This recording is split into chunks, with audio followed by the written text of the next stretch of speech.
সীমাহীন আনন্দ, আর আমি তো আনন্দ পেতে এসেছি। সুতরাং সঠিকভাবে সংসার করতে গেলে এটা দরকার।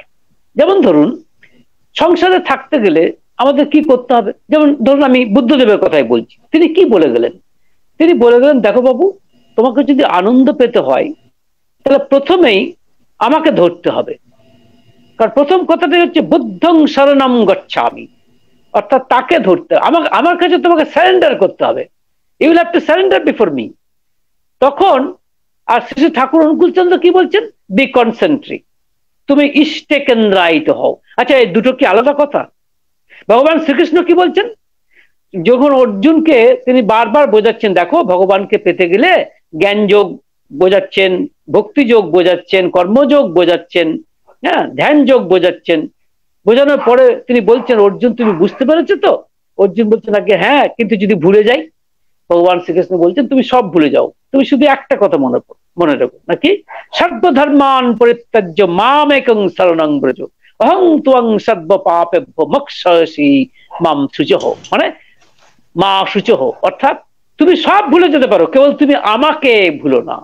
সব ছেড়ে দিয়ে আমাকে ধরো। বুদ্ধদেবও যা বলছেন, ভগবান শ্রীকৃষ্ণও যা বলছেন, এই যুগে শ্রী শ্রী ঠাকুর অনুকূলচন্দ্রও তাই বলছেন। তাহলে সংসার করতে গেলে আপনাকে একজনকে ধরতে হবে। ইউ নিড টু, মানে অ্যাডহিয়ার ইয়োরসেলফ উইথ সামওয়ান এলস। এখন প্রশ্ন হচ্ছে, কাকে ধরতে হবে? যাকে তাকে ধরলে হবে কি? না, যাকে তাকে ধরলে হবে না। তার কারণ আমরা বৃত্তি প্রবৃত্তি যুক্ত মানুষ। এমন একজনকে ধরতে হবে যিনি বৃত্তি প্রবৃত্তির অধীশ্বর, যাকে বলে বৃত্তাধীশ। আর আমরা কি? বৃত্তাধীন, অর্থাৎ বৃত্তি প্রবৃত্তিগুলির অধীন। আর তিনি হচ্ছেন বৃত্তি প্রবৃত্তির অধীশ্বর। আমার ক্ষমতা নেই আমি লোভ, আমার কামনা বাসনা, লোভ হিংসা থেকে সম্পূর্ণ নিজেকে ঊর্ধ্বে রাখতে পারবো, এমন ক্ষমতা নিয়ে আমি আসিনি। আমার মনের মধ্যে সমস্ত ময়লাই আছে, এটা আমরা জানি। সেটাকে যদি আমাকে, তার থেকে যদি পরিত্রাণ পেতে হয়, তাহলে এমন একজনকে ধরতে হবে যিনি বৃত্তাধীশ, যিনি বৃত্তিগুলির অধীশ্বর। তাই আর তিনি কে? তিনি অবশ্যই পুরুষোত্তম। যখন ভগবান নররূপে পৃথিবীতে আসছেন, তাকেই বলে পুরুষোত্তম। প্রথমে এসছেন ভগবান রামচন্দ্র, তারপরে ভগবান শ্রীকৃষ্ণ, তারপরে বুদ্ধ, যিশু, মোহাম্মদ, চৈতন্য, রামকৃষ্ণ, এবং সর্বশেষ এসেছেন শ্রী শ্রী ঠাকুর অনুকূলচন্দ্র। সুতরাং তাদেরকে ধরতে হবে। বুদ্ধং শরণম গচ্ছামি। এন্ড দ্য সেকেন্ড পার্ট, ধর্মম শরণম গচ্ছামি। ধর্মকে ধরতে হবে। ধর্ম মানে কি? যে কতগুলো কোড অফ কন্ডাক্ট, কতগুলো বিধি মানতে হবে। বিধি না মানলে মুশকিল আছে। কেন? কারণ একটু আগেই আপনাদের বলছিলাম যে ভগবান শ্রীকৃষ্ণ তার গীতার বাণীটা বলেছেন কুরুক্ষেত্রে। কেন বললেন? এই স্থান তিনি কেন নির্বাচন করলেন? কারণ মানুষের সংসার ক্ষেত্রটাই হচ্ছে আসলে কুরুক্ষেত্র। কুরুক্ষেত্র বলে আর কোনো জায়গা নেই। কুরুক্ষেত্র হচ্ছে মানুষের সংসার ক্ষেত্র। মানুষের সংসারই হচ্ছে কুরুক্ষেত্র। এখানে যদি একটা চালে ভুল করেন, আপনাকে তার খেসারত দিতে হবে। সুতরাং আপনাকে চালগুলোকে ঠিক ঠিক ফেলতে হবে। ইউ নিড টু, মানে মুভ, এমন ভাবে আপনাকে মুভ করতে হবে যাতে আপনার চালে ভুল না হয়। কারণ চালে ভুল করলে আপনাকে তার খেসারত দিতে হবে। তাই তিনি বলছেন, কুরুক্ষেত্র যুদ্ধে তিনি এই বাণী দিয়েছেন, যেমন শ্রী শ্রী ঠাকুর অনুকূলচন্দ্র দিয়েছেন, যেমন দিয়েছেন বুদ্ধদেব। বুদ্ধদেব কি বলছেন? প্রথমে বলছেন যে অষ্টাঙ্গ মার্গ বলে তাকে, তার যে পথ, তার মধ্যে একটা হচ্ছে সত্য দৃষ্টি, সত্য জ্ঞান, সত্য কথা বলা। এখন এখানে একটা প্রশ্ন আসছে, সত্য কথা বলা কি দরকার? সত্য কথা বলার, সত্য কথা না বললে কি সংসার করা যায় না? অনেকেই বলে, দেখবেন যে এখনকার দিনে যদি সত্য কথা বলা যায়, সবসময় সত্য কথাটা বলা যায় না, মাঝে মাঝে মিথ্যার আশ্রয় নিতে হয়, ইত্যাদি ইত্যাদি কথা। বক্তব্য হচ্ছে এতে সাময়িক হয়তো উপকার আছে, সাময়িক আনন্দ আছে, কিন্তু দীর্ঘস্থায়ী আনন্দ নেই। এই প্রসঙ্গে মনে পড়ছে ভগবান শ্রীকৃষ্ণ যে কথা, ভগবান বুদ্ধদেব যে কথা বললেন, যে সত্য কথা বলা। আমরা কি জানি সত্য কথা কাকে বলে? হয়তো জানি না। এটা আমরা জানছি শ্রী ঠাকুর অনুকূলচন্দ্রের কাছে। তিনি বলছেন, দেখো বাবু, 3 ধরনের কথা আছে। এক হচ্ছে সত্য কথা, 2 হচ্ছে যথার্থ কথা, এবং 3 হচ্ছে মিথ্যা কথা। যথার্থ কথা কাকে বলে? না, যা ঘটেছে, যা ঘটছে, যা সত্যি সত্যি, মানে যা সত্যি সত্যি যা ঘটছে, মানে এই মুহূর্তে যা ঘটছে, সেটা হচ্ছে যথার্থ কথা। আর মিথ্যা কথা মানে যেটা মিথ ধাতু থেকে এসছেন। ঠাকুর বলছেন মিথ ধাতু, MYTH। মিথ ধাতু মানে যা ধ্বংস ডেকে আনবে, যার শেষ কথা হচ্ছে ধ্বংস। মিথ্যা কথা মানেই হচ্ছে তার মধ্যে ধ্বংস যুক্ত আছে, তার মধ্যে অমঙ্গল যুক্ত আছে। কিন্তু যথার্থ কথাও যে সবসময় বলা ঠিক তাও কিন্তু নয়, মনে রাখবেন।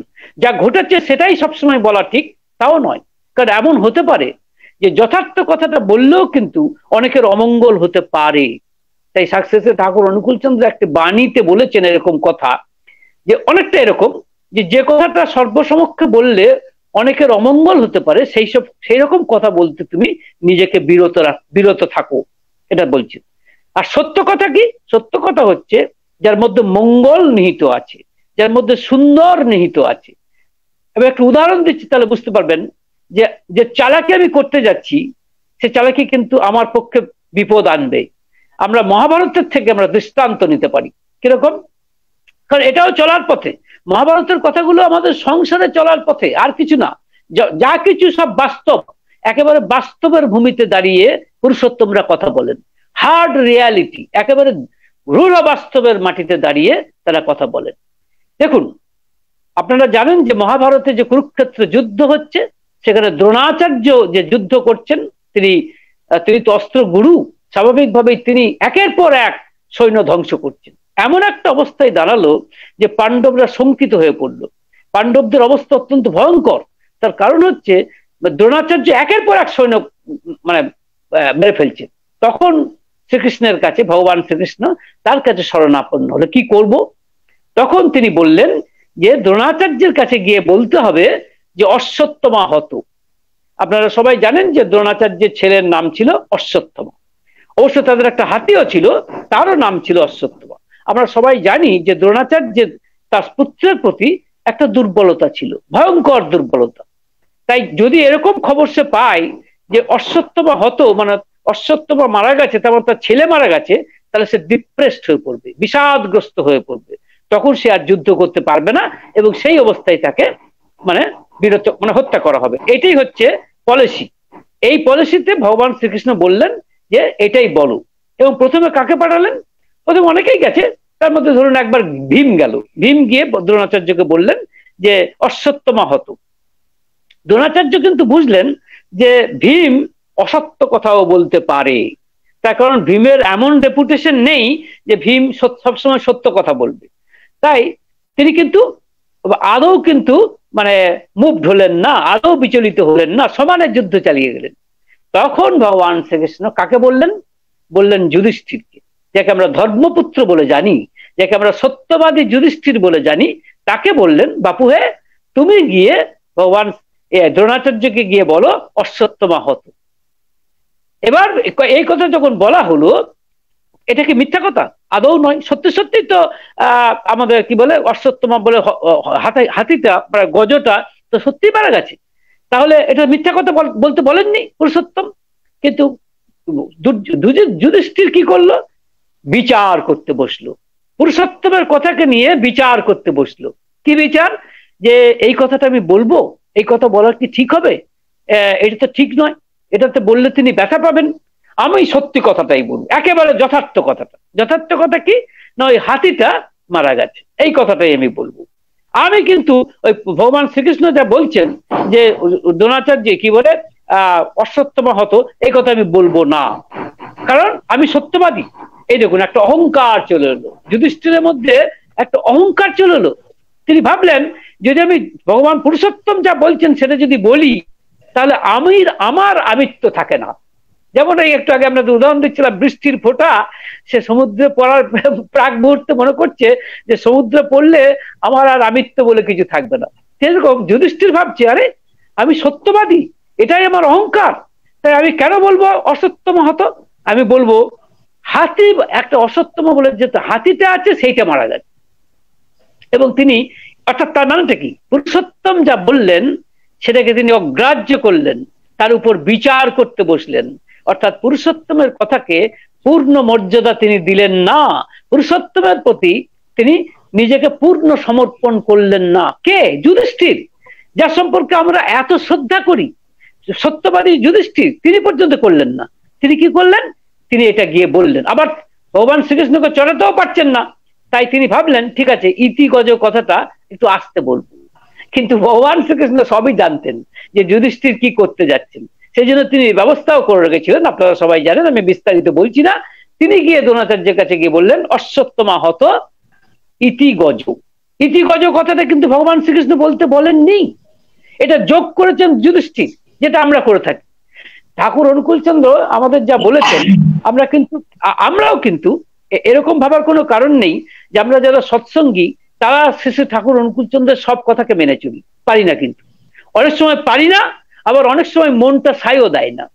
ঠিক এই দাদা যে প্রশ্নটি করেছিলেন ঠাকুরকে যে আপনার সত্যানুসরণে যে কথাগুলি লেখা আছে ওগুলো মানলে বাস্তবে চলা যায় না। আমরাও কিন্তু বাস্তবে ঠাকুরের সব কথা মানি না, তবে হ্যাঁ তবু তো ধরে আছি, এটাই ভাগ্য বোধহয়। যাই হোক, বা এইটুকুই যদি কিছু হয় কিছু মানার চেষ্টা করি, সত্যি কথাটা বলাটাই ভালো।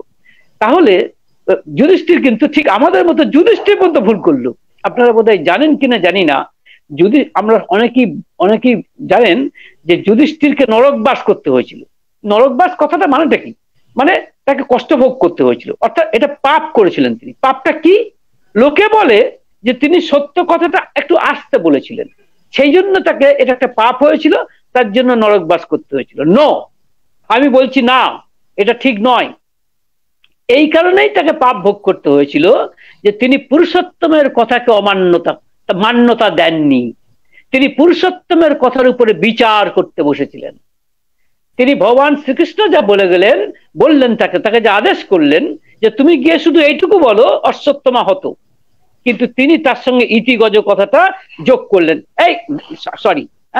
তো তিনি যোগ করলেন বলে তিনি কিন্তু আমরা দেখছি যে তিনি যোগ করলেন বলে পাপ করলেন, এবং এই পাপের ফলস্বরূপ কিন্তু তাকে নরকবাস করতে হয়েছিল। উই অল নো দিস, এটা জেনে রাখুন, অন্য কারণে নয়।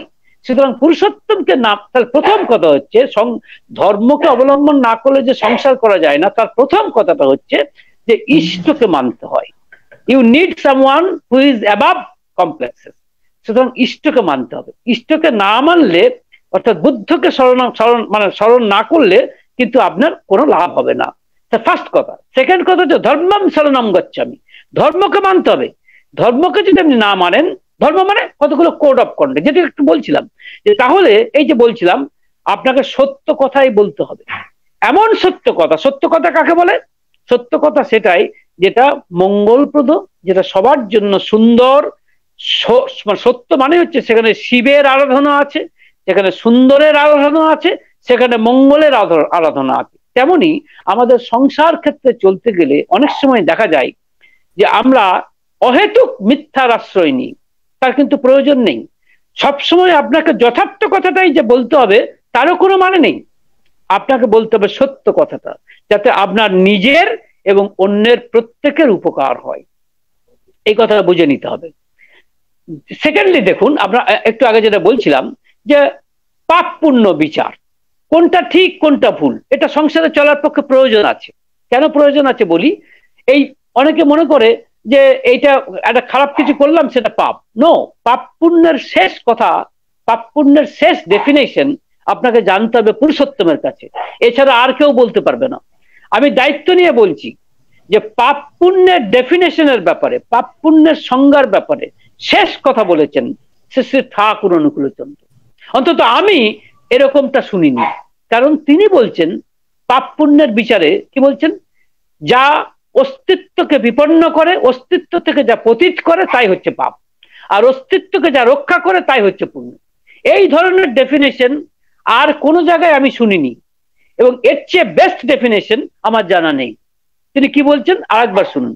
তিনি বলছেন যা অস্তিত্বকে রক্ষা করে তাই হচ্ছে পুণ্য, আর যা অস্তিত্ব থেকে পতিত করে তাই হচ্ছে পাপ। একবার সাহিত্যিক শরৎচন্দ্র চট্টোপাধ্যায় গিয়েছিলেন শ্রী ঠাকুর অনুকূলচন্দ্রের কাছে, তার সাথে অনেক কথাবার্তা হয় এবং পাপ পুণ্য নিয়ে কথা ওঠে। তখন শ্রী ঠাকুর অনুকূলচন্দ্র বলেছিলেন এই কথাটাই, পাপ পুণ্যের কথাটা। তখন এমন কথা ঠাকুর বলেছিলেন কথায় কথায় যে এমনও হতে পারে যে চুরি করাটাও পুণ্য হতে পারে, সেটা পাপ নাও হতে পারে। সাহিত্যিক শরৎচন্দ্র চট্টোপাধ্যায় বলেছিলেন এটা কি কথা বলছেন, আপনি কি বলছেন যে চুরি করাটা পাপ নয়? চুরি করাটা পুণ্য? ঠাকুর বলছেন হ্যাঁ, ক্ষেত্র বিশেষে তাও হতে পারে। বলে কিরকম? বলছে ধরুন আপনি দেখলেন যে কেউ নিজেকে মানে সুসাইড করার জন্য আফিং বিষ কিনে এনেছে এবং সে একটা কৌটোয় লুকিয়ে রেখেছে। আপনি আপনি কায়দা করে তার অসাক্ষাতে খুব কায়দা করে সেই বিষের কৌটোটা চুরি করলেন। এতে কি হলো? একজনের অস্তিত্বকে বাঁচানো হলো। সেটা কিন্তু পাপ হলো না, সেটা পুণ্য হলো। সুতরাং এই ব্যাপারটা কি দাঁড়াচ্ছে, আলটিমেটলি জিনিসটা দাঁড়াচ্ছে এই সংসারে আপনাকে চলতে গেলে কিন্তু এটাও দরকার যে পাপ কাকে বলে পুণ্য কাকে বলে বুঝেন তো। চুরি মাত্রই যে পাপ তা কিন্তু নয়। যেমন মানে একটু আগে যেটা বলছিলাম যে এবং শ্রী ঠাকুর অনুকূলচন্দ্র কেমন সুন্দর উদাহরণ দিয়ে সাহিত্যিক শরৎচন্দ্র চট্টোপাধ্যায়কে বুঝিয়ে দিলেন যে পাপ পুণ্যের বিচার কিন্তু এটাই, অন্যটা নয়। যেমন যেমন ধরুন আমি যদি বলে থাকি যে সাধারণ মানুষ যেটা মনে করে যে ধর্ম বলতে যেটা মনে করে যে কিছু কীর্তন টীর্তন করা, তা ভগবানের গুণগান গাওয়া, কীর্তনে একটু আগে যে সত্যানুসরণ পড়লেন ত্রিনা চৌধুরী মা, তিনি কি বললেন যে যারা জাল ভক্তিযুক্ত মানুষ তাদের ক্ষেত্রে আমরা দেখছি লক্ষ্য করে যে তারা কীর্তন করছে, তাদের পুলক হচ্ছে, আনন্দ হচ্ছে, সেদ হচ্ছে, এটাই কিন্তু ভক্তির লক্ষণ নয়। তার সঙ্গে উদারতার চিহ্ন থাকতে হবে, পাতলা অহংকারের চিহ্ন থাকতে হবে, তা না হলে সেখানে ভক্তি আসে নাই। তার মানেটা কি? আমরা ধর্ম বলতে যা বুঝি সেটা ঠিক নয়, কিন্তু সবসময় ঠিক নয় বলতে ভগবানের গুণকীর্তন করতে গিয়ে তার নামে কীর্তন করা বা তার নাম ধ্যান জপ করা অবশ্যই ধর্মের একটা অংশ, কিন্তু সব অংশ নয়। ধর্মের জন্য কর্মের প্রয়োজন, আপনাকে করতে হবে, আপনাকে নিজেও হাতে করতে হবে, মানুষের জন্য হাতে কলমে করতে হবে, তবেই কিন্তু আপনার সঠিক ধর্ম করা হবে। এই জন্য এবং ভগবান কিন্তু মানে কেউ যদি মনে করো ধর্মটা একটা রিচুয়াল মাত্র, কতগুলো আচার মাত্র, আচার সর্বস্ব, তা কিন্তু ঠিক নয়। This is not true. ধর্ম হচ্ছে মানুষের জন্য করা। তাই ঠাকুর বলছেন যে প্রতিবেশীরা তোর নিপাত যাবে, তুই একা বসে সুখ খাবি বুঝি, যা ছুটে যা, ওদের বাঁচা, ওরাই যে তোর বাঁচার পুঁজি। আপনি পরিবেশকে অস্বীকার করবেন আর আপনি ভালো থাকবেন, এটা ধর্ম নয়। আপনাকে পরিবেশের জন্য করতে হবে, কারণ সারা সায়েন্সও তাই বলছে, বিজ্ঞান তাই বলছে। বিজ্ঞান বলছে দেওয়া নেওয়া, আপনাকে দিতে হবে তবেই আপনি পাবেন। আপনি শুধু একাই পেয়ে যাবেন, কিছু দেবেন না, I am sorry to say, আপনারও কিন্তু পাওয়া হবে না। সেই জন্য শেষে ঠাকুর অনুকূলচন্দ্র একটা চমৎকার কথা বলেছেন যে পেতে চাস তো দিতে থাকিস, পেতে চাস তো দিতে থাকিস। আশ্চর্য ছোট্ট কথা, কিন্তু হয়তো সংসারের শেষ কথা। তিনি বলছেন পেতে চাস তো দিতে থাকিস, কারণ আমাকে নিজেকে কিছু কন্ট্রিবিউট করতে হবে, তবেই কিন্তু আপনার কাছ থেকে কেউ পাবে। এবং আমরা লক্ষ্য করে দেখুন, ভারী আশ্চর্য হিসেবে আমরা দেখি যে যত পুরুষোত্তম এসছেন তারা প্রত্যেকেই কিন্তু ভিক্ষুক। শেষে ঠাকুর অনুকূলচন্দ্র বারবার বলেছেন যে সারাটা জীবন আমার ভিক্ষা করতে করতেই গেল। নিশ্চয়ই তারা ভিক্ষুক, কিন্তু মনে রাখবেন তারা রাজ ভিক্ষুক, রাজ ভিখারি, তফাৎ আছে। ঠাকুর অনুকূলচন্দ্র একটা বাণী আছে, বাড়ি চমৎকার বাণী, বলছেন ভিক্ষা করো কিন্তু ভজন চর্চা নিয়ে, নচেত বা নতুবা ভিক্ষা সে ভিক্ষা প্রত্যবায় ধুক্ষিত। তার মানে তুমি ভিক্ষা করো, মানুষের জন্য করো। কেন করবে? কারণ করলে তুমি তাদের কাছ থেকে আনন্দে আপসে পাবে। তুমি কারোর জন্য কিছু করলে না, অথচ ভিক্ষা করলে ভগবানের নাম নিয়ে, তার সে ভিক্ষা কিছু প্রত্যবায় ধুক্ষিত, মানে তাতে পাপ আছে। আপনি কিছু করলেন না মানুষের জন্য, আপনি শুধু পেতে চান, এটা ধর্ম নয়। This is not religion. আপনাকে বাঁচতে গেলে আপনাকে অন্ন চাই, আপনাকে বাঁচতে গেলে বস্ত্র চাই, আপনার বাঁচতে গেলে বাসস্থান চাই। তাই অন্ন বস্ত্র বাসস্থান আপনাকে জোগাড় করতেই হবে। তার জন্য দরকার এগ্রিকালচার, কৃষি এবং শিল্প। সুতরাং ইন্ডাস্ট্রি, এগ্রিকালচার এগুলো ধর্মের অঙ্গ নয়। যদি এটা ধর্মের অঙ্গ না হয়ে থাকে তাহলে এটা কি? এটা বস্তুতান্ত্রিকতা। এটা মনে রাখবেন যে শেষে ঠাকুর অনুকূলচন্দ্রকে একজন জিজ্ঞাসা করেছিলেন যে আচ্ছা, স্পিরিচুয়ালিজম অর্থাৎ আধ্যাত্মিকতা আর বস্তুতান্ত্রিকতা এর মধ্যে কি কোনো পার্থক্যই নেই? This was the question. এইটাই ছিল প্রশ্ন। একজন অত্যন্ত পণ্ডিত মানুষ শেষে ঠাকুর অনুকূলচন্দ্রকে জিজ্ঞাসা করেছিলেন যে আধ্যাত্মিকতা, স্পিরিচুয়ালিজম এবং মেটেরিয়ালিজম অর্থাৎ আধ্যাত্মিকতা এবং বস্তুতান্ত্রিকতার মধ্যে কি কোনো পার্থক্যই নেই? ঠাকুর বলেছিলেন, উত্তর দিয়েছিলেন, শুনে রাখুন, উত্তর দিয়েছিলেন আমার মনে হয় না। তার মানে কি? এই যে এগ্রিকালচার করা, সঠিকভাবে এগ্রিকালচার করা, কৃষিকাজ করা, সঠিকভাবে আপনার ইন্ডাস্ট্রি করা, শিল্পায়ন করা, এটা কিন্তু ধর্মেরই অঙ্গ। অর্থাৎ আপনাকে বাঁচতে গেলে, সংসারে বাঁচতে গেলে আপনাকে খেতে হবে, ইউ নিড টু মানে ইট, আপনাকে খেতে হবে, তার ব্যবস্থা করতে হবে, আপনাকে পড়তে হবে, বস্ত্রের ব্যবস্থা করতে হবে, সেটাও কিন্তু ধর্মের অঙ্গ। এটার থেকে ধর্ম আলাদা নয়। তাই ঠাকুর আরেকটা কথাও বলেছেন, অদ্ভুত কথা, মনে হয় বিপ্লবাত্মক কথা। যদি এটা বলে থাকি আমার মনে হয় খুব বেশি বাড়িয়ে বলছি না। কারণ ঠাকুরকে জিজ্ঞাসা করা হয়েছিল যে ম্যাটার আর স্পিরিট কি আলাদা জিনিস? অর্থাৎ পদার্থ আর আত্মা বা স্পিরিট, এটা কি আলাদা? ঠাকুর বলেছিলেন আমার মনে হয় দুটোই এক, হয় স্পিরিট বলো কিংবা ম্যাটার বলো, একই জিনিস। এই যে এত স্পষ্ট করে বলে দেওয়া, যে আমরা যদি মনে করে থাকি যে ধর্মের থেকে বস্তুতান্ত্রিকতাকে বাদ দেবো, তাহলে চরম ভুল করব। এই যে অন্নের কথাটাই বলি, এই অন্ন মানে আমাকে মানুষকে খেতে হবে। আচ্ছা, খাওয়ার ব্যাপারে দেখুন, আপনারা লক্ষ্য করে দেখবেন যে মানুষকে বাঁচতে গেলে খেতে হবে, কিন্তু কি ধরনের খাবার খেতে হবে? যেটা আমার সহজে পাচন হবে, ইজিলি ডাইজেস্টেড হবে, এবং যাতে আমি সমস্ত রকম খাদ্য গুণ পাবো। আচ্ছা, এই কথা আমরা সাধারণভাবে মনে করি যে এই কথা তো বিজ্ঞানীরা বলবে, এটা কোনো ধর্মগুরু বলতে যাবেন কেন? কোনো পুরুষোত্তম বলতে যাবেন কেন? তারা তো ধর্মকর্মের ব্যাপারে বলবে, ঈশ্বরের কথা বলবে। হ্যাঁ, কোন কোন খাবার বেস্ট খাবার এ কথা বলতে যাবেন? সরি টু সে, ধর্মগুরুই এ কথা বলবেন। যদি তিনি এ কথা না বলে থাকেন, তাহলে বুঝতে হবে যে তিনি ধর্মগুরু নন, তিনি ঈশ্বর নন, তিনি পুরুষোত্তম নন, যদি এগুলো না বলে থাকেন। তার কারণ অস্তিত্বকে নিয়ে কারবার। ঠাকুর ভারী চমৎকার করে একজন বলছেন যে আপনি ভগবানের অস্তিত্বে বিশ্বাস করেন? ঠাকুর বলছেন ভগবানের অস্তিত্ব আছে কি না আছে সে তো পরের কথা, আগে দেখতো তুই আছিস কিনা, তোর নিজের অস্তিত্ব আছে কিনা দেখতো। ঠাকুর ভাই চমৎকার করে বলেছিলেন। তখন তিনি বলছেন হ্যাঁ তা তো ঠিক, আমার তো অস্তিত্ব আছে। তাহলে তোর অস্তিত্বটা যাতে ভালো থাকে, ঠিক মতো চলে, সেই জন্য যা যা করা লাগবে সেটাকেই তো ধর্ম বলে। এমনকি ঠাকুর বিপ্লবাত্মক কথা বলেছেন, চরম বিপ্লবাত্মক কথা। সম্ভবত ধর্মের ইতিহাসে, আধ্যাত্মিকতার ইতিহাসে এই কথা কেউ বলেছেন কি আমার সন্দেহ আছে। এত বড় বিপ্লবাত্মক কথা ঠাকুর একটি বাণীতে বলেছেন, ঈশ্বরে তুই নাই বা মানিস, অস্তিত্বকে বুঝিস তো, পালন পোষণ অস্তিত্বে করা ধর্ম বলে তাকেই তো। ঠাকুর বলছেন যে তুই ভগবানের মানিস না মানিস পরের কথা, লিমিট, আমরা তো কেউ ভগবান দেখিনি, কিন্তু তুই তোর অস্তিত্বকে বুঝিস তো, তুই যে বেঁচে আছিস এটা বুঝিস তো, এটা তো অস্বীকার করা যায় না। এমনকি মৃত্যুর প্রাগ মুহূর্ত কিন্তু আমরা মরে যাব একথা কেউ ভাবতে পারে না। যতক্ষণ বেঁচে আছি ততক্ষণ এই বোধটা থাকে। তাই বেঁচে থাকার জন্য যা যা করা লাগে সেটা ধর্মেরই অঙ্গ, সেটা কোনোদিন ধর্ম থেকে আলাদা নয়। যেমন ঠাকুর অনুকূল চন্দ্রকে একজন জিজ্ঞেস করেছিলেন যে আপনি শুনেছি রাজনীতির অনেক কথা বলেছেন, রাজনীতি নিয়ে অনেক বাণী টানি দিয়েছেন, আপনি তো ধর্মের জগতের লোক, আপনি আবার রাজনীতি নিয়ে মাতলেন কেন, রাজনীতি নিয়ে কারবার করেছে কেন? ঠাকুর বলেছিলেন আমি বুঝি রাজনীতি যদি পলিটিক্স হয়, পলিটিক্স কথাটাই এসেছে প্রি ধাতু থেকে, প্রি মানে পোষণ দেওয়া, পালন পোষণ, যদি এটা হয় তাহলে এটা ধর্মের বাইরে হয় কি করে? সুতরাং যা কিছু জীবনীয়, হোয়াট এভার ইজ, মানে যা কিছু লাইফের জন্য প্রয়োজন, অস্তিত্বের জন্য প্রয়োজন, সেটাই ধর্মের আঙিনার অন্তর্গত। এটাই সুতরাং আপনাকে যাই করতে, এবং আমরা সংসারে থাকতে গেলেই আমরা যাই করতে যাই না কেন, ধর্মের আশ্রয় আপনাকে প্রতিটি ক্ষেত্রেই নিতে হবে, ইচ অ্যান্ড এভরি স্টেপে আপনাকে নিতে হবে। যে জন্য আমরা লক্ষ্য করে দেখছি একজন দাদা একটা বড় কুমড়ো নিয়ে, একটা ভালো কুমড়ো মাথায় নিয়ে ঠাকুরকে দিচ্ছেন।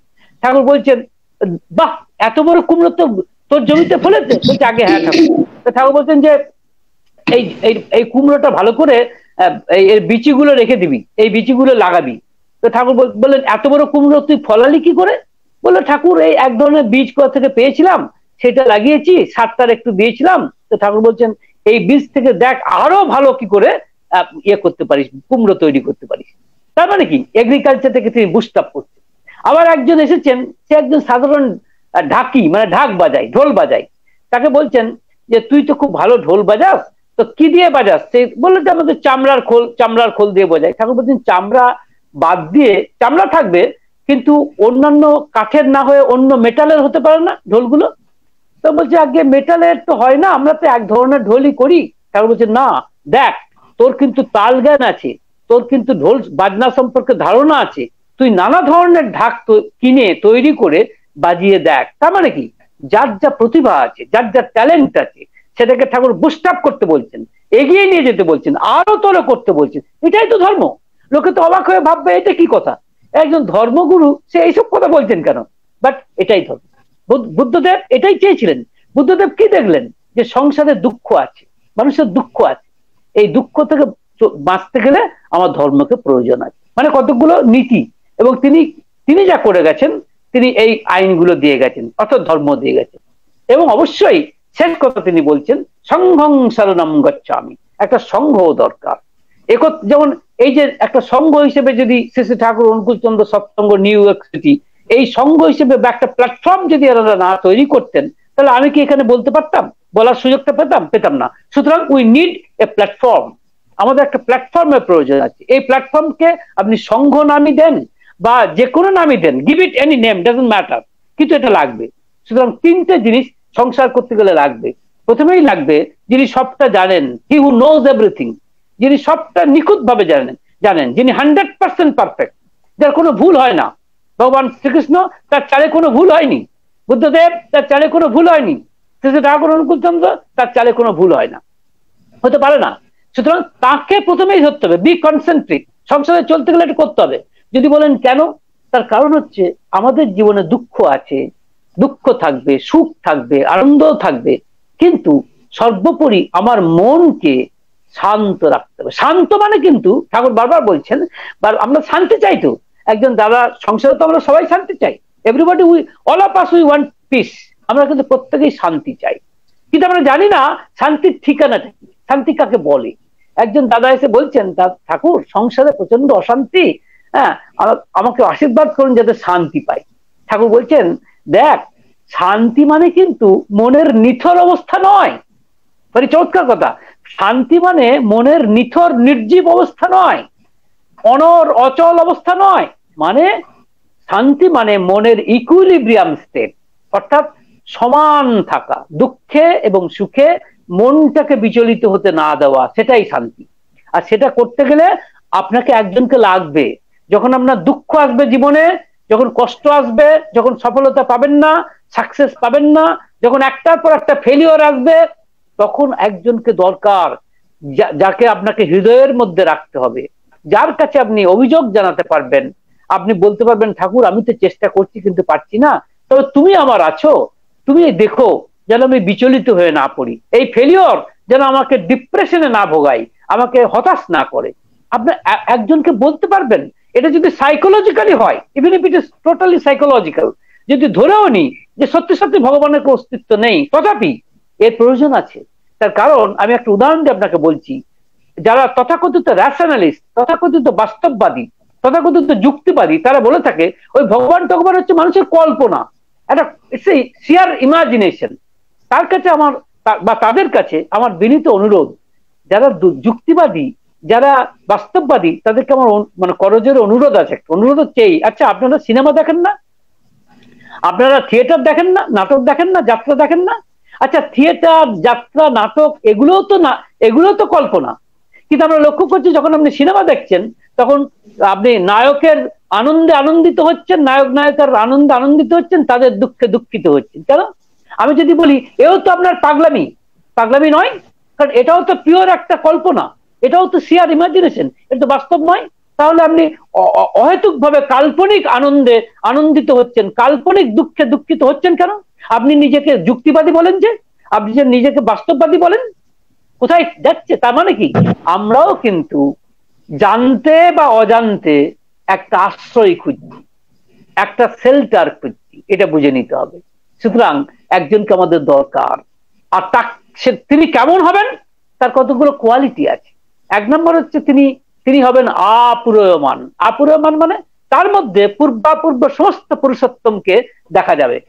যেমন ধরুন শ্রী ঠাকুর অনুকূল চন্দ্রকে যদি আমি ধরি, তার মধ্যেই আমি প্রভু রামচন্দ্রকে, প্রভু শ্রীকৃষ্ণকে, বুদ্ধদেবকে বা অন্যান্য যে সমস্ত পুরুষোত্তম আছেন প্রত্যেককে দেখতে পাবো। প্রত্যেককে দেখতে পাবো মানে তার মধ্যেই পরিস্ফুট হবে। যেমন ভূগোলের ধরুন গ্লোব, একটা গ্লোবের মধ্যে সমস্ত দেশ, সমস্ত জায়গায় আছে ওই গ্লোবের মধ্যে, ঠিক সেরকম তার মধ্যে পায়। সেকেন্ড হচ্ছে তিনি বৈশিষ্ট্য পালই হবেন, মানে এই যে বিশ্ব সংসারে সবাই যদি আমি ধরে নিই প্রকৃতির সৃষ্ট বা ঈশ্বরের সৃষ্ট, তার মানে প্রত্যেকের এক একটা আলাদা আলাদা বৈশিষ্ট্য আছে। Each and everybody has got each and মানে ভেরি স্পেসিফিক ক্যারেক্টারিস্টিক ফিচার্স। তার সেগুলোকে পালন করতে পারেন, পোষণ করতে পারেন, যদি করতে পারেন তিনিই হচ্ছেন আমার আশ্রয়, আর তার কাছে আমি আশ্রয় নেব, তিনি হচ্ছেন আমার ইষ্ট। অর্থাৎ তাকে বৈশিষ্ট্য পালই হতে হবে। আর তিনি যা বলেন তা তিনি করেন কিনা, whatever he says whether he মানে follows that or not, যা তিনি বলেন সেটাকে তিনি নিজে করেন তো? যদি না করেন তাহলে তিনি আমার আচার্য নন। যদি যা তিনি বলেন তা যদি নিজে বাস্তবে করে থাকেন তবেই তিনি আচার্য, আদারওয়াইজ নট।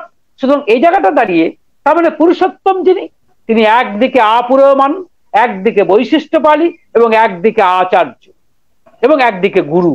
সমস্ত আচার্য, গুরু, পুরুষোত্তম সব তিনি মানে এক।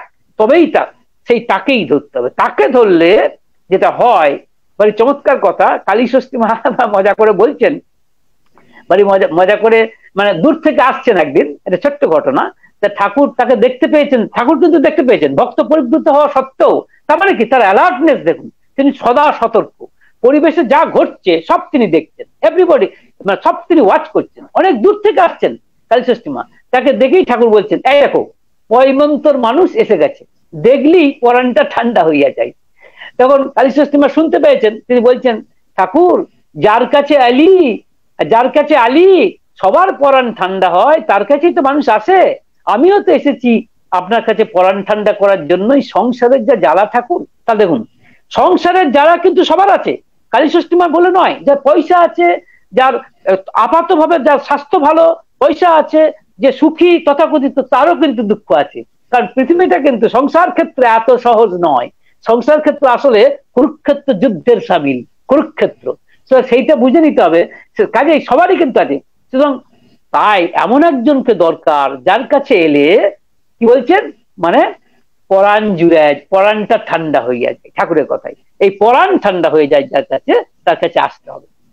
সুতরাং এটা একটা দিক যে সংসার করতে গেলেই তার কাছে আসতে হবে। কারণ প্রত্যেকটা স্টেপে, ধরুন আমি যদি বলি বাসস্থান, দেখুন বাসস্থানের ক্ষেত্রে লক্ষ্য করে দেখুন, এই গরমে আমরা এসি লাগাই, কিন্তু এসি লাগালে প্রকৃতির উপরে একটা আউটরেজ করা হয়। এবং আপনারা শুনলে অবাক হবেন যে আমরা আজকে বিজ্ঞানের জয়ধ্বনি করি, কিন্তু বিজ্ঞানের জয়ধ্বনি করতে করতে এমন একটা জায়গায় এসে পৌঁছেছি যে নেচারকেই সর্বনাশ এমন একটা জায়গায় ফেলে দিয়েছি যে নেচারও কিন্তু আমার উপর নানান রকমের প্রতিশোধ দিচ্ছে, যে কারণে এত সুনামি হচ্ছে, এত ধরনের মানে ন্যাচারাল ডিজাস্টার হচ্ছে, এই কারণেই কিন্তু মনে রাখবেন। সেই জন্য জর্জ বার্নার্ড শ, তিনি যদিও একজন দার্শনিক, তিনি একটা কথা বলেছিলেন, তিনি বলেছিলেন যে science is always wrong, it never solves A problem without creating 10 more. Interesting কথা বলছেন, সায়েন্স ইজ অলওয়েজ রং, বিজ্ঞান সবসময় ভ্রান্ত, সেটা একটা সমস্যার সমাধান করতে গিয়ে 10টা সমস্যার সৃষ্টি করে ফেলে। বলছেন science is always wrong, it never solves A problem without creating 10 মোর। তাই আমি যে এসি চালাচ্ছি, এসির দ্বারা প্রকৃতির ক্ষতি হচ্ছে, তাহলে এমন, অথচ আমার এসি দরকার, অর্থাৎ আমার ঠান্ডা হওয়া দরকার, তাহলে এমন কিছু করতে হবে, নেচারকে নিয়েই করতে হবে, নেচারকে খুশি করেই করতে হবে। আমরা তার উদাহরণ লক্ষ্য করছি, কোথায় লক্ষ্য করছি? দেওঘরে যে আমরা পার্লার দেখেছি, সেই পার্লার, যে পার্লারে শেষে ঠাকুর অনুকূলচন্দ্র লীলা করেছেন, বসতেন, সেই পার্লারটা কি চারিদিকে ফাঁকা, চারিদিক দেখতে পাচ্ছে, এবং সেই ছাদটা তৈরি করা হয়েছে অ্যাসবেস্টাস, টিন এবং খড় দিয়ে, এবং তার মধ্যে জলের পাইপ দেওয়া হয়েছে। আপনারা শুনলে অবাক হবেন, পার্লারের ভিতরে কিন্তু গরমকালে 5 থেকে 6 ডিগ্রি সেন্টিগ্রেড টেম্পারেচার কম থাকে বাইরের টেম্পারেচার, অ্যাম্বিয়েন্ট টেম্পারেচার বাইরের এনভায়রনমেন্টাল টেম্পারেচার চেয়ে কম থাকতো। এটা কি করে হলো? ঠাকুর কিন্তু প্রকৃতিকে দিয়েই এই প্রকৃতির সৃষ্ট এই পার্লার তৈরি করেছিলেন, যা বিশ্বের বিস্ময়। আই এম টেলিং ইট, এই দূরাভাসের মধ্য দিয়ে বলছি, যা বিশ্বের বিস্ময়। তার কারণ এইভাবে যে প্রকৃতিকে ব্যবহার করা যায়, এবং এই যে পার্লার তৈরি করেছিলেন ঠাকুর, আমি জানি না বর্তমানে পার্লারের সেই অবস্থাটা আছে কিনা, আই ডোন্ট নো এক্স্যাক্টলি, সুতরাং বলতে পারছি না। কিন্তু ঠাকুরের সময়তে আমরা সবাই দেখেছি যে পার্লারের ভিতরে বসলে গরমকালে কি আশ্চর্য সুন্দর ঠান্ডা, আর গ্রীষ্মকালে আবার ঠান্ডার সময়তে কি আশ্চর্য ধরনের কবষ্ণ উষ্ণতা আমরা লক্ষ্য করে দিই। অথচ তাতে কিন্তু প্রকৃতি দেবী রুষ্ট হননি। অথচ আজকের দিনে যে বিজ্ঞানী, যারা, তারা তো অনেক রকমের যন্ত্র তৈরি করছে, এসি তৈরি করছে, so many machine, so many technology তৈরি করছে, কিন্তু নেচারকে বাদ দিয়ে পারছে না। কিন্তু এতদিনে তারা বুঝেছে বলেই দেখবেন তারা তাদের মেশিনে বলুন বা বিভিন্ন জায়গাতে বলছে ইকো ফ্রেন্ডলি মেশিন। তার মানে কি? পরিবেশ বান্ধব। আজকে বিজ্ঞানীদেরকেও বলতে হচ্ছে, জাস্টিস ঠাকুর অনুকূলচন্দ্র নিজে করে দেখিয়ে গেছেন, হি হ্যাজ ডেমনস্ট্রেটেড ইট, মানে প্র্যাকটিক্যালি ডেমনস্ট্রেট করে গেছেন। এটাই হচ্ছে ধর্ম। This is what is religion is all about. শুধু নামধানটা নয়, ইয়েস নামধান অবশ্যই একটা পার্ট, এবং হয়তো নিঃসন্দেহে একটা বিশাল পার্ট, কিন্তু এটাই সব নয়। তাদের সংসার করতে গেলে কিন্তু এখানে ভগবানের মানে ধর্মের প্রয়োজন প্রতিটি পদক্ষেপে, প্রতিটি চাল চলনে। এবার দেখুন, এটা যদি সত্য হয় তাহলে এটাও সত্য যে ধর্মদানই সর্বোত্তম সেবা। এখন প্রশ্ন হচ্ছে, অনেকে মনে করে থাকেন, মানে সেকেন্ড পার্ট টাইমে আসতে চাইছি, অনেকে মনে করে থাকেন যে অন্নদান সবচেয়ে শ্রেষ্ঠ দান, কারণ আগে মানুষকে খাওয়াও, আগে মানুষ বাঁচুক। কিন্তু এটা মনে রাখবেন, বাঁচার জন্য যা প্রয়োজন সেটা কিন্তু ধর্ম, কারণ ধর্মের মধ্যেই অন্ন আছে, অন্নের মধ্যে ধর্ম। এইভাবে ব্যাপারটা ধরলে হবে না, ধর্মের মধ্যেই অন্ন আছে, অন্ন কিন্তু আলাদা নয়। অন্ন বস্ত্র বাসস্থান কখনোই ধর্ম থেকে বিচ্যুত নন, সুতরাং ধর্মদানই শ্রেষ্ঠ দান। এই প্রসঙ্গে একটি ঘটনা আমার মনে পড়ছে, যে আপনারা সম্ভবত আলোচনা প্রসঙ্গে দ্বিতীয় বা তৃতীয় খণ্ড এটা পেয়ে যাবেন। সেটা হচ্ছে, একদা শ্রী ঠাকুর অনুকূলচন্দ্রের ভাই প্রভাষচন্দ্র চক্রবর্তী, যাকে খেপুদা বলে আমরা জানি, তিনি বলছিলেন যে দাদা, আমার মনে হয় রামকৃষ্ণ মিশন বা অন্যান্য যারা প্রতিষ্ঠান, তাদের মতো আমাদেরকে মানুষদেরকে কি বলে দুর্ভিক্ষের সময় সেবা দেওয়া, হ্যাঁ, দুর্ভিক্ষের সময় পাশে দাঁড়ানো, হাসপাতাল তৈরি করা, হ্যাঁ, বা বিভিন্ন রকম স্কুল কলেজ তৈরি করা, এটা কিন্তু আমাদের একান্ত কর্তব্য। তা না হলে আমরা মানুষের কাছে সঠিকভাবে পৌঁছাতে পারবো না। দিস ওয়াজ দা এই সাজেশন ছিল মানে খেপুদার। তার উত্তরে ঠাকুর বলেছিলেন যে দেখ খেপা, আমি জানি মানুষের দুঃখ কোথায়। মানে চমৎকার কথা। ঠাকুর বলছিলেন, আমি জানি মানুষের দুঃখ কোথায়। মানুষ আজ বৃত্তি প্রবৃত্তির অভিভূতিতে নিজেকে বিকিয়ে ফেলেছে, সে আজ বৃত্তি প্রবৃত্তির দাস হয়ে পড়েছে, অথচ তার হওয়া উচিত ছিল, সেই হচ্ছে বৃত্তি প্রবৃত্তির মালিক, অথচ সে আজ বৃত্তি প্রবৃত্তির দাস হয়ে গেছে, বৃত্তি প্রবৃত্তির চাকর হয়ে গেছে। তাই আমি জানি মানুষের দুঃখ কোথায়, তাই যা বলেছি, ওই ধর্মদানই শ্রেষ্ঠ দান, ওই যজন যাজন ইষ্টভীতি সস্তয়নে সদাচার, এটাকে এই চারিদিকে ছড়িয়ে দাও। আর তুমি যেটা বলছো, আমি একথা বলছি না, ঠাকুর বলছেন, আমি একথা বলছি না যে দুর্ভিক্ষের সময় তোমরা তাদের পীড়িতদের পাশে দাঁড়াবে না, বা অসুবিধার সময় মানুষের পাশে দাঁড়াবে না, কিন্তু মনে রেখো ওটা কিন্তু মুখ্য নয়, ওটা গৌণ, মানে দ্যাট ইজ সেকেন্ডারি। প্রাইমারি হচ্ছে যে ধর্মদান।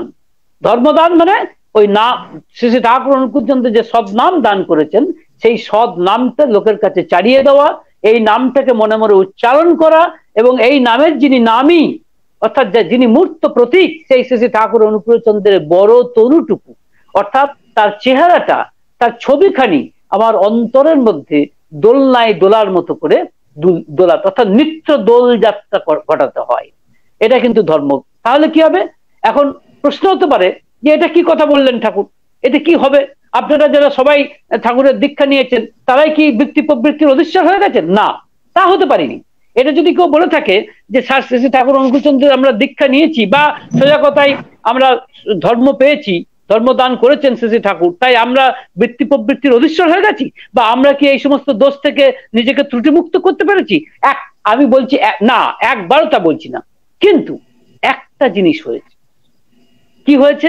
যখনই আমি বৃত্তি প্রবৃত্তির খপ্পরে পড়ে যাই, তখন বুঝতে পারি যে কামনা বাসনা আমাকে লুটিয়ে নিয়ে যাচ্ছে, বুঝতে পারি যে হিংসা আমাকে গ্রাস করেছে, এই বোধটা এসেছে।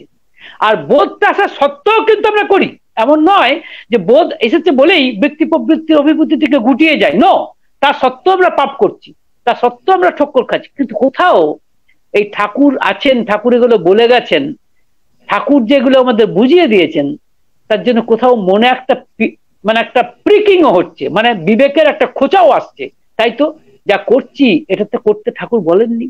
ঠাকুর বাড়ি চমৎকার করে বলেছেন যে লোকে যে আমার ঠাকুর কয়, তা একদিক থেকে ঠিক, আমার কাজই হচ্ছে ঠক্কর দেওয়া। ঠক্কর দেওয়া মানে কি, যে প্রতিটি স্টেপে আমরা যা করছি আমরা বেশিরভাগ ক্ষেত্রে ভুল করে থাকি। এই ভুলটা করছি কেন? কারণ বৃত্তি প্রবৃত্তির অভিভূতিতে, অর্থাৎ কামনা বাসনা থাকে। অর্থাৎ আমরা চাইছি কি না, আমি এমন কামনা বাসনা এমন চাইছি যে অন্য মানুষের ক্ষতি করে আমি নিজে বাঁচতে চাইছি, সেটা হচ্ছে স্বার্থপরতা। আমি যদি অন্যের লাভও করি আমার নিজের লাভও করি তাহলে অসুবিধা নেই। অসুবিধাটা সেইখানেই যে অন্যকে বিপন্ন করে, অন্যের স্বার্থকে বিসর্জন দিয়ে, অন্যের স্বার্থকে এড়িয়ে, অন্যের স্বার্থকে পাত্তা না দিয়ে নিজের স্বার্থকে দেখা, এটাই হচ্ছে স্বার্থপরতা।